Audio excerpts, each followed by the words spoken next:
Hello students. आज पुनः आपके सामने नए वीडियो के साथ आपको मैंने वॉइस पूरे पढ़ा दिए हैं और मुझे विश्वास है कि आपने वॉइस के पूरे वीडियो देखे होंगे और आपको पूरे वॉइस आपको समझ में आए होंगे।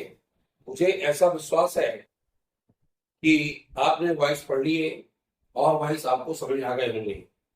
मैं सिर्फ आज वॉइस का रिवीजन करूंगा। कल से आपको नई चीज पढ़ाऊंगा मैं ग्रामर में। यानी वॉइस में आपको कोई समस्या हो तो आप निश्चित रूप से मुझे कमेंट करके बताएं। शायद किसी ने कमेंट भेजे नहीं है, मैं कमेंट देख भी नहीं पाया। आज मैं देखूंगा, यदि कोई कमेंट आए होंगे तो मैं उसका आपको निश्चित रूप से कर दूंगा। लेकिन आप कमेंट जरूर करें। कोई भी वॉइस समझ ना आए हो, चाहे वो अफर्मेटिव का हो, चाहे वो निगेटिव हो, चाहे सिंगल इंट्रोगेटिव हो, चाहे डबल इंट्रोगेटिव, और चाहे जो कल पढ़ाया था आपको मैंने इम्परेटिव हो। इम्परेटिव में भी चाहे नेगेटिव हो और चाहे आपके डायरेक्ट आदेश वाले वाक्य हो, इस तरह सभी के वॉइस मैंने पढ़ा दिया हूँ। सिर्फ आज एक बार मैं शुरू से लगा के अंत तक की रिवीजन एक साथ करता हूँ। आप उनको सुने और उस तरह के वाक्य करें। जहां भी मिले आपको वाक्य, जिस भी पुस्तक में मिले, जिसमें भी मिले, आप उनको करिए और करके हमको बताइए। ये चूंकि छठवीं क्लास से वाइस आपसे बनना चाहिए। टेंस की वीडियो मैंने पढ़े हैं, टेंस की वीडियो देखें। फिर आपके सेंटेंस के वीडियो भी पढ़े हैं, वो भी देखें मेरे। और फिर क्रम से वॉइस की वीडियो देखें, क्रम से देखें। ऐसा नहीं कि आपने सीधे वॉइस का वीडियो देखा। पहले आप सेंटेंस देखें, पता चले, फिर आप टेंस के देखें और फिर आप क्रमशः वॉइस की वीडियो देखें, तभी आपको कंफर्मेशन होगा। सबसे पहले बता दूं कि यदि अफर्मेटिव सेंटेंस में वाक्य दिया होता है तो ये पता है आपको, उसमें कर्ता क्रिया कर्म होते हैं। सबसे पहले जो एक्टिव वॉइस होगा, उस एक्टिव वॉइस का जो वाक्य होगा उसे पैसिव में बनाने के लिए सबसे पहले जो कर्म दिया होगा उसे हम कर्ता के रूप में सबसे पहले रखेंगे। जब कर्ता के रूप में सबसे पहले रखेंगे तो अब आएगा नया कर्ता बन गया आपका, वो कर्ता तो हट गया एक्टिव वाला। अब पैसिव में नया कर्ता बन गया तो नए कर्ता के अनुसार पैसिव वॉइस की सहायक क्रिया लगाएंगे और सहायक क्रिया उसी टेंस की लगाएंगे जिस टेंस में एक्टिव वॉइस दिया गया। सुनते जाएंगे और अपनी कॉपी से खोल के देखते जाएंगे। जिस टेंस में आपका एक्टिव है उसी टेंस की पैसिव की क्रिया लगा देंगे, थर्ड फॉर्म लगा देंगे और फिर वाई के बाद जो एक्टिव का जो कर्ता है उसे कर्म बनाकर रख देंगे। मैंने पर्सन का भी चार्ट आपको लिखवाया है, आपके पास नोट होगा। जिनके पास नोट नहीं है वो नए सिरे से हमारे वीडियो देख करके पूरे नोट कर सकते हैं। मैंने एक एक चीज बताई है। सहायक क्रिया भी चार्ट की लिखवाई है, वो भी आप नोट कर सकते हैं। जब तक आपके पास नोट नहीं बनेगी तब तक वह सीखने में या कोई भी ग्रामर सीखने में दिक्कत आएगी। तो ये हो गया। लेकिन मैंने बताया था कि कभी कभी वाक्य में दो कर्म आ जाते हैं तो दोनों कर्मों से वाक्य को बनाना है। यदि अन्य कर्म से वाक्य को बनाना प्रारंभ करते हैं तो जो आपका दूसरा कर्म मेन कर्म होते कौन होते हैं, जैसे आई का कर्म होता है मी, पी का कर्म होता है अस, ही का कर्म होता है हिम, सी का कर्म होता है हर, यू का कर्म होता है युई और दू का कर्म दू, इट का इट होता है, दे का डेम होता है। ये कर्म जो है वो मुख्य कर्म कहलाते हैं। जब अन्य शब्द से वाक्य हम प्रारंभ करेंगे तो नए पैसिव टेंस की सहायक क्रिया नए टेंस की लगाएंगे जिस टेंस में एक्टिव है और फिर हमें थर्ड फॉर्म लगाना है और थर्ड फॉर्म के बाद जो अन्य कर्म है मेन कर्म लगाना, उसके पहले टू लगाना है। क्या लगा देना है? टू। और फिर थर्ड फॉर्म के बाद वही जो कर्म लगा दिया आपने, जियो का तो लगाना, इसका कर्ता नहीं बनाना। फिर वाई जोड़ना है और कर्ता को तब बनाकर रख देना है। इस तरह से आपके अफर्मेटिव सेंटेंस के बनेंगे। यदि आपके नेगेटिव सेंटेंस के वाइस आ रहे हैं तो negative sentence vice negative sentence में ही बनेंगे, यानी नेगेटिव से नहीं होता। सिर्फ आपको यह ध्यान रखना है कि जो सहायक क्रिया एक्टिव की है वो पैसिव की लगाएंगे। लेकिन जब दो शब्दों या तीन शब्दों की क्रिया होती है तो जस्ट मेन शब्द या एक शब्द के बाद नॉट लगाते हैं और फिर अन्य शब्द लगा करके थर्ड फॉर्म लगाते हैं। फिर बाकी वही नियम है, दो कर्म होंगे तो लगाओगे और नहीं है तो लगाने का चांस नहीं। भाई जोड़ोगे, भाई के बाद क्या जोड़ दोगे? कर्ता को कर्म बना दोगे और तो अन्य शब्द आएंगे तो लिखोगे, नहीं आएंगे तो कोई बात ही नहीं है। ये तो हो गए डबल इंट्रोगेटिव। अब मैं चलता हूँ सिंगल इंट्रोगेटिव में। सिंगल इंट्रोगेटिव में वहां बताया था मैंने हेल्पिंग वर्ब से प्रारंभ होता है। हेल्पिंग वर्ब से जब वाक्य प्रारंभ होगा तो सिंगल का वाक्य सिंगल पे ही बनाना है। यानी सबसे पहले आपको कर्म देखना है, जो कर्म का कर्ता क्या बनेगा, कर्म को कर्ता बनाएंगे ना, लेकिन उसके पहले हेल्पिंग वर्ब लगाएंगे, लेकिन नए कर्ता बनेगा, जो नया कर्ता होगा, और पैसिव की क्रिया लगाएंगे। क्रिया किसकी लगी थी, एक्टिव की। मान लो डू से शुरू होता है, या इस लगाएंगे लेकिन कर्ता को देखकर, एम लगाएंगे या आर लगाएंगे, लेकिन आपको नया कर्ता देखना है, उसकी सहायक क्रिया लगाना है। दो शब्दों की क्रिया यदि पैसिव की आती है तो कर्ता जो कर्म को कर्ता बनाएंगे उसको बीच में लगा देना है, लगा दिया, और फिर जब ये लगा दोगे तो वही आपका क्रिया का थर्ड फॉर्म लगाओगे, फिर वाई जोड़ोगे, कर्ता का कर्म लगाओगे और संज्ञा पिंडों के संग ज्योगत लगा दोगे। ये आपको ध्यान रखना पड़ेगा। यदि वहां पे डबल इंट्रोगेटिव का है, पहले सिंगल इंट्रोगेटिव नेगेटिव जान जाए, तो इंट्रोगेटिव नेगेटिव का नियम वही टेस्ट का होता है, कर्ता के बाद नॉट लगता है, तो जो आपने कर्म को कर्ता के रूप में लिखा था, ऐसे वॉइस को जब बनाएंगे तो एक्टिव वॉइस के कर्म को कर्ता बनाया था ना, उसके बाद जस्ट नॉट लगाओगे। क्या लगाओगे, जस्ट नॉट। ये दो शब्दों की क्रिया है, सबसे पहले मेन शब्द, फिर वही कर्म का कर्ता, फिर नॉट, और फिर अन्य शब्द आए, चाहे वो दो शब्द हो चाहे तीन शब्द, फिर इसके बाद वही थर्ड फॉर्म, और वाई के बाद जो हमारा कर्ता दिया है एक्टिव का, उसको कर्म कर देंगे। इसी क्रम में आगे बढ़ते हैं हम। यदि वो आप डबल इंट्रोगेटिव का है, तो डबल इंट्रोगेटिव मैंने तीन प्रश्नों शब्द बताए थे आपको, हु विच व्हाट। ये रिवीजन करना होगा जल्दबाजी में, आपको मैंने एक एक चीज बताई है, हु विच व्हाट से शुरू होता है वो छोड़ दीजिए। इसके अलावा किसी भी प्रश्न शब्द से वाक शुरू है, वह प्रश्न शब्द पहले जो बात है तो, और पूरा सिंगल का नियम लगा दो। सिंगल का क्या, नए कर्ता को देखते हुए क्रिया लगा दो पैसे की, फिर वही कर्ता लगा दो, थर्ड फॉर्म लगा दो, और फिर वही बात के शब्द को लगा दो, कर्ता को कर्म बना दो, एक्टिव के कर्ता को कर्म बना दो, और अन्य शब्द लगा दो। जाए तो ठीक है, नहीं है तो कोई बात ही नहीं है। लेकिन यदि हु विच व्हाट से शुरू होता है, दो कंडीशन इसमें बनती हैं। एक कंडीशन तो वह बनती है उसमें कर्ता छिपा होता है, और एक कंडीशन वह बनती है जब कर्म छिपा होता है। तो मैंने आपको बताया था यदि कर्ता छिपा हो, जब कर्ता छिप जाएगा तो कर्म बनकर तो जाएगा ना, जाएगा नहीं जाएगा। जब कर्म बनकर नहीं जाएगा तो फिर वाई नहीं लगेगा। तो फिर इसीलिए हु विच व्हाट को हम वाई में बदल देते हैं, यानी उन शब्दों के पहले वाई जोड़ देते हैं। यदि हु को वाई हूं में, एक शब्द और मैंने बताया था वाई हूं भी लिख सकते हो, हु भी लिख सकते हो, कोई दिक्कत नहीं हो। वाई व्हाट में या विच होगा तो वाई विच में बदल देते हैं। फिर आपको कर्म चूंकि दिया है, उसमें कर्ता नहीं दिया, तो कर्म को अब इसमें कर्ता बनाएंगे वैसे वॉइस में। तो कर्म को कर्ता बनाने से पहले सहायक क्रिया लगाओगे। कौन सी सहायक क्रिया है वो लगाओगे, कर्म को कर्ता बनाओगे, थर्ड फॉर्म लगाओगे, और इसके बाद बाई को लगा करके जो एक्टिव का कर्ता होगा उसको कर्म बनाकर रख देंगे, और सब चलिए लगा देंगे।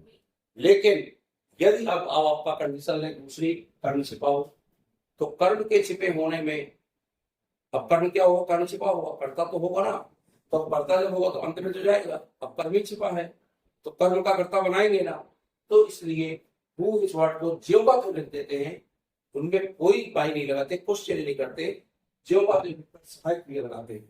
अब थोड़ा सा यहाँ पर सोचना पड़ेगा, इस सहायक क्रिया कौन सी लगाएंगे, क्योंकि नया कर्ता तो आया नहीं है, तो हमें प्रश्न शब्दों को थर्ड पर्सन मानते हैं, तो प्रश्न शब्दों को थर्ड पर्सन मान करके थर्ड पर्सन की पैसिव की क्रिया उसी टेंस की लगा देंगे, जिस टेंस में एक्टिव दिया है तो सहायक क्रिया लगेगी, थर्ड फॉर्म लगेगा, फिर आपका भाई जुड़ेगा, भाई के बाद जो कर्ता दिया था कर्म कर रहा है।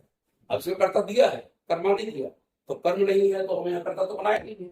जब कर्ता नहीं बनाया तो सहायक क्रिया किसके अनुसार लगाएगी, थर्ड पर्सन के साथ सहायक क्रिया लग गई, थर्ड फॉर्म लगा दिया, भाई के बाद कर्ता का कर्म बना देंगे, अन्य शब्द आया तो देंगे, नहीं है कोई बात नहीं। इस तरह से ये बना दिया। अब मैं चलता हूँ लास्ट में इंपरेटिव सेंटेंसों में। इंपरेटिव सेंटेंस की बात भी मैंने बताया था, ये बात हमेशा मेन वर्ब से शुरू होते हैं, और उसमें यदि कर्म आता है तो सुन लीजिए क्या करेंगे, कर्म नहीं आता तो क्या करेंगे। कर्म आता है तो आपको लेट से बनाना है, यानी टी, लेट, इसकी साइक्लिया लेट टी होती, दो शब्द, तो लेट के बीच में जो कर्म है, अब मैं बता दूं इंपरेटिव में कर्ता भूल जाना, कर्ता नहीं बनाना, कर्म को कर्म के रूप में ही लिखना। मी है तो मी लिख दो, अस है तो अस लिख दो, द विंडो जो भी हो, एनी हाउ, तो जो कर्म होगा उसको कर्म के रूप में ही लिखेंगे, फिर बी जोड़ेंगे, और मुख्य क्रिया का तीसरा रूप लगा देंगे। ये वाक्य होगा जब मुख्य क्रिया नहीं होगी। अब मुक्रिया विधि हो और वाक्य डोंट या नेवर से शुरू होगा तो नेगेटिव बन जाएगा। तो डोंट से जब शुरू होगा तो लेट तो लगाएंगे ही, कर्म को कर्म के रूप में लिखेंगे, लेकिन डोंट का टू हटा करके नॉट लगा देंगे। जो एन अपॉस्ट्रोफी लगा था टी, उसको अपॉस्ट्रोफी नहीं लगाएंगे, आप नॉट पूरा लगाएंगे, एन नॉट लगाएंगे, फिर बी लगाएंगे और क्रिया का तीसरा रूप लगा देंगे। क्लियर हो गया। और यदि नेवर से शुरू है तो नेवर शब्द ज्यों का त्यों आता है, लेकिन कहां पर आएगा, जो कर्म कर्म के रूप में लिखा है उसके बाद नेवर आएगा, बी जोड़ेंगे और क्रिया का थर्ड फॉर्म लगाएंगे, तो आप इम्परेटिव के होंगे। इम्परेटिव मैंने एक तरह के और बताए थे जिनमें कर्म नहीं होता, जिसको कभी, तो इनमें कर्म नहीं है। जब कर्म नहीं है तो जब कर्म ना होता है तो हम सबसे पहले एक शब्द जोड़ते हैं, यू आर ऑर्डर्ड टू। क्या जोड़ते हैं, you are ordered, O R D E R E D, ordered to. इतना जोड़ेंगे अपने आप और जो शब्द होगा वो लिखेंगे, चाहे क्रिया होगी, एक क्रिया होगी और अन्य शब्द होगा। इसको हो गए क्या लिखेंगे, यू आर ऑर्डर्ड टू, फिर कुछ हटाना नहीं है, सिर्फ एक शब्द जोड़ना है स्पेशल में, you are ordered to. Clear, come in है और ऑर्डर टू कम इन, इनमें कर्म नहीं इसलिए। और एक आते हैं आपके प्लीज या काइंडली से वाक्य प्रारंभ होते हैं। जब वह प्लीज या काइंडली से प्रारंभ हो तो इनको जो आदर सूचक शब्द है इनको हटा देते हैं, ये आदर सूचक शब्द कहलाते हैं। इनको हटा करके इनके स्थान में शब्द जोड़ते हैं पूरा वाक्य, you are requested to, R E Q U E S T E D जोड़ेंगे, यू आर रिक्वेस्टेड टू जोड़ेंगे और फिर जो वाक्य पूरा होगा प्लीज काइंडली को हटा करके पूरा ज्यों का लिख देंगे, कुछ चेंज नहीं करना, ना किसी को पहले रखना ना किसी को बाद में रखना, उसको ज्यों का लिख देना है। तो आपका वॉइस तैयार हो जाएगा। इस तरह के वॉइस आपको पढ़ना है। एक वॉइस और बता रहा हूं मैं आपको, थोड़ा सा ध्यान रखिएगा। यदि मुख्य क्रिया के पे नो आए, नो की थर्ड फॉर्म सकती है तीन फॉर्म, नो, न्यू और नो चलती है ना, नो न्यू नो। थोड़ा ध्यान रखिएगा, कुछ शब्द लिखवा दूंगा अभी मैं आपको, नो से पहले बता दूं ये परीक्षा में बहुत आता है। तो जब नो मुख्य क्रिया के रूप में आएगा तो इसमें कभी भी डी वाई बाई नहीं जोड़ते हैं। कैसे, जैसे हम कहते हैं बात I know him, I know him, तो इसमें देखा नो लगाते हैं, नो माने जानना, ये मुख्य क्रिया। ये जो मुख्य क्रिया का पहला रूप लगे तो कौन सा हो गया, जेड सिंपल हो गया। नियम वही चले, सबसे पहले कर्म को कर्ता बना देते, जिनका कर्ता क्या होता है, नहीं होता है। इसके अनुसार क्रिया पैसे की क्या लगेगी, जेड सिंपल है तो किस लगेगी, बाकी पूरा नहीं होगा। थोड़ा सा देखिए, नो का थर्ड फॉर्म, नो मैंने बता दिया आपको, यहाँ नो लगा दीजिए। अब थोड़ा ध्यान देना है, यदि आप नो क्रिया देखना, मीन देखना या नोन देखना तो यहाँ बाई ना जोड़ देना, इसमें हमेशा टू बनेगा और आई का कर्म बी बनेगा। क्या बनेगा, आई का कर्म बी बनेगा।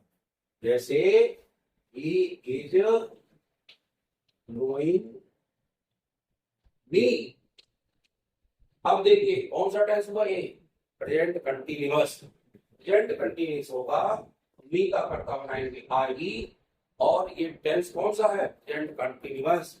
इसकी सेटिंग होती है इज बी, एम बी और आर बी।